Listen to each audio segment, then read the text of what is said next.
So I want to start working with this client here because she's making great decisions. She just bought a home, but her payments don't start until May 1st. So she wants to smack this thing right at the very first, and I'm so proud of her because if you notice, she is at, oh my gosh, no, I didn't write it up here. I hope you're sitting down when I write what the interest is on this mortgage she just obtained. 5.725, and that is not simple. That is amortized.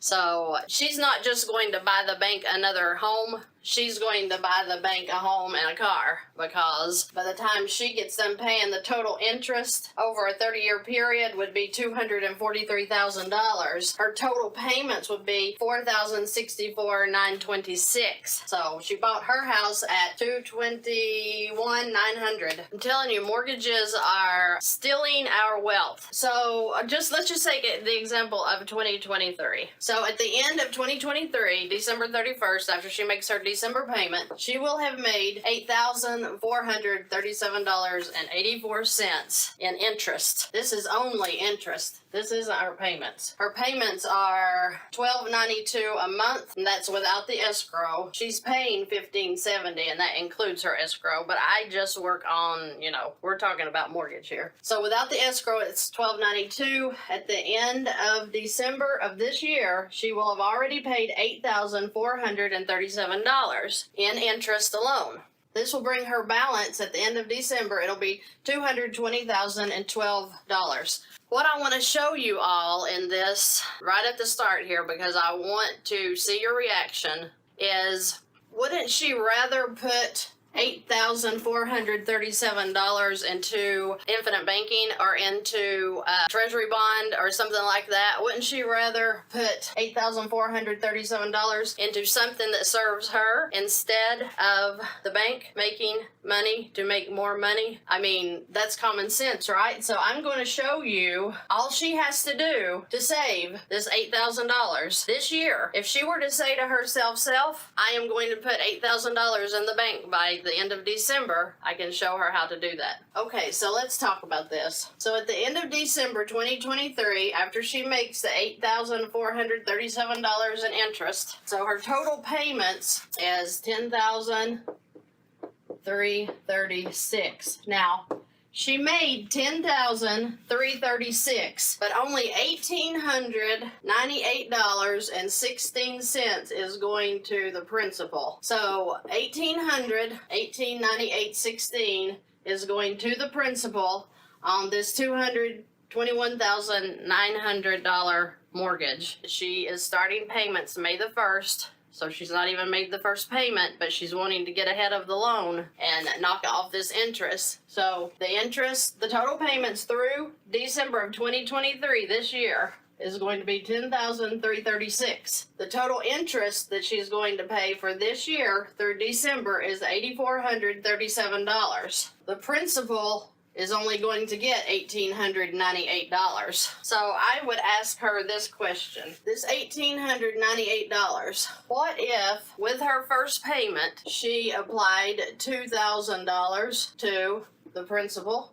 Won't it get her to this balance that it's going to be at the end of December of 2023 anyway? Won't it wipe out $8,437 in interest? If she took $2,000 and just applied it straight to her very first payment, wouldn't it save her $8,437? When you look at a mortgage, a student loan, car loans, a personal loan, remember we do lines, not loans. When you look at a loan and you see that it is on an amortized schedule, the amortized schedule means that the interest is already figured on that whole loan. It's already figured out and it's already divided up. So if an amortized loan has already got the interest figured up into it, then they take that and they divide that into, if you've got a 60-month loan on a car, if you've got a 30-year loan on a home, they've already got, these are exact payments. Say they're $500. They're going to be $500 from now until you die or until you pay that loan off. And I don't care if you get to right here and it's $501 $501.50, you will pay the $501.50 to end this loan. So she will make $1,292 payments until she dies, or until she pays off that loan, or she sells the home. So an amortized loan, again, is the interest is already figured in. You just divide that up into payments, and they are going to stick you with the interest from the very beginning. So just like I showed right here, each payment that she makes, starting her very first payment of $1,292, $1,058 is going to the bank. That's not benefiting her at all. That's going to the bank. She will have a measly $232 going towards her mortgage of $221,000. Let's say she's got a whole year. She's made these. Her principal is to the $220,012 from just this one $2,000 payment, which it would even be lower than that. So it'd be at $219,900 actually. So let's take it to $219,900, and then we're going to take $20,000 more off, because we're going to say she makes another $20,000 chunk in January of 2024. Now she has this line of credit for $20,000. If she were to take every dime of it and put in here, because look, she has a cash flow of $6,250.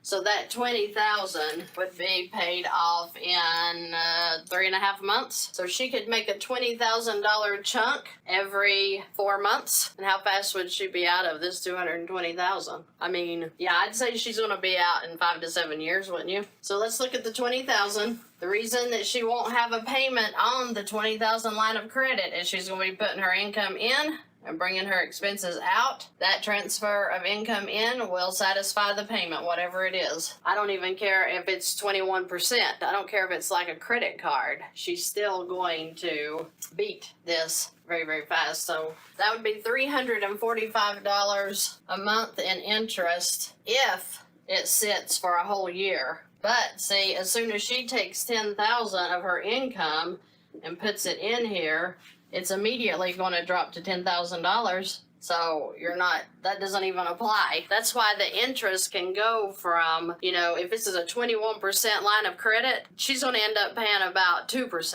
because of the way that her income comes in. And it just sits there. It's called paycheck parking. It just sits there. So she will have this $20,000 paid off in less than 4 months. She can turn around and chunk again. Let's see how far that's going to jump her ahead. So if she is making a $20,000 chunk every 4 months, because remember, her cash flow will allow her to do that. So she would have that paid off in 32 months. I'm thinking that she's going to be making every 4 months $20,000. So if you say she makes 8 of these, that's 32 months, right? And that really is going to be less than 32 months because of the way I figured the extra interest in here, because it was going to end up being it's going to be well over like 240, because her debt's only $221,900. So I figured it at about 240, which brings her to 32 months. That is terrific compared to 30 years, right? That being said, I hope you guys have a great week. I will see you all next time.